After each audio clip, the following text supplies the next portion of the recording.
Hello and welcome, everyone. Buckle up because today's story is one of the most explosive political dramas unfolding right now, and trust me, you don't want to miss a second of it. We've got international headlines, powerful political figures clashing, and a controversial chant echoing through the airwaves. This is not just politics as usual. This is Donald Trump demanding the arrest of Julius Malema and Thabo Mbeki stepping into the arena with a bombshell revelation that just might change how the world views the phrase, "kill the boar." Yes, you heard that right. The former president of the United States, Donald J. Trump, has sent shockwaves across the globe by calling for South African revolutionary leader Julius Malema to be arrested. Trump's claim? That Malema is inciting racial hatred, sowing division, and directly threatening the lives of white South Africans with his repeated use of the chant, "kill the boar." As always, Trump didn't mince words.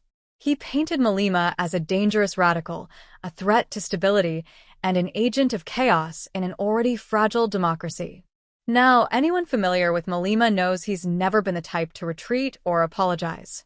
Known for his fiery speeches, red berets, and radical economic stances, Malema leads the Economic Freedom Fighters, EFF, one of South Africa's fastest-growing political parties. The EFF's base is built on frustration with inequality, poverty, and the lingering shadows of apartheid. And "kill the boar" has become a kind of lightning rod in Malema's rallies. To his followers, it's not a call to violence, but a cry against systemic injustice, a symbol of resistance. But of course, the world doesn't hear it the same way, especially not Trump. Citing increased attacks on white farmers and accusing Malema of fostering racial hostility, Trump made an unprecedented move by publicly calling for the South African government and even international courts to take action.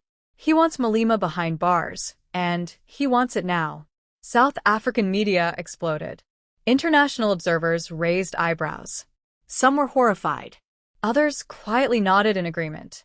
And then, like a seasoned grandmaster of political chess, Thabo Mbeki made his move.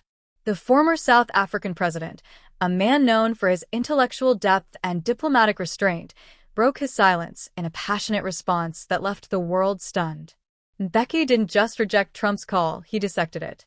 Carefully, brilliantly, and with a touch of gravitas only a statesman of his stature could deliver. He began by reminding everyone of the historical roots of the chant, "kill the boar." He explained that in the context of the liberation struggle, this wasn't a literal call for violence. It was a poetic, metaphorical expression born from pain, resistance, and the collective trauma of apartheid. It was never about slaughtering farmers. It was about the deep, emotional rejection of a system that dehumanized millions. Mbeki pointed out the irony, how the very chant Trump condemns was once a rallying cry against the same kind of oppression that America claims to fight around the world. He accused Trump of misunderstanding the cultural and historical context, or worse, deliberately distorting it for political gain. But Mbeki didn't stop there. He turned the mirror back on Trump, referencing the former U.S. president's own track record with racially charged rhetoric. From Charlottesville to the infamous, very fine people on both sides comment, to the chants of "send her back," targeting congresswomen of color, Mbeki questioned Trump's moral authority to lecture anyone on incitement or racial harmony. The former South African president then made an appeal not just to politicians, but to ordinary people, urging them to see beyond the headlines, beyond the media frenzy, and to understand the deeper truth. That slogans born in struggle often sound harsh because they come from a place of suffering. And that healing doesn't come through censorship or arrests, but through dialogue, education, and justice. By the end of his speech, Mbeki had not only defended Malema's right to political expression, he had reframed the entire debate. He reminded the world that South Africa's story is not black and white. It's layered, complicated, filled with pain, yes, but also with the hope of reconciliation and transformation. And so the world watches. One man calling for handcuffs, another calling for understanding, one voice demanding punishment, another urging introspection. The debate is far from over. In fact, it may just be beginning. Will the international community heed Trump's call? Will South Africa act? Or will the voices of reason, like Mbeki's, prevail in a world that seems increasingly addicted to outrage? If you've made it this far, then you know this story is bigger than just a chant. It's bigger than Malema, bigger than Trump. This is about the soul of two nations, South Africa and the United States, each grappling with their histories, their wounds, and their futures. And this is where you come in.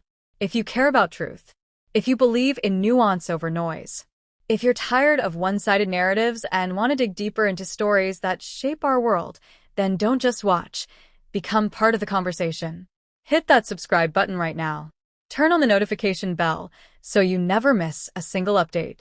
Because this channel isn't just about headlines, it's about understanding what lies beneath them. Like this video if you believe in freedom of speech. Share it if you believe history should never be erased but understood. And comment below, do you think Trump is right to call for Malema's arrest? Or do you agree with Mbeki's powerful message of historical context and reconciliation? We want to hear from you.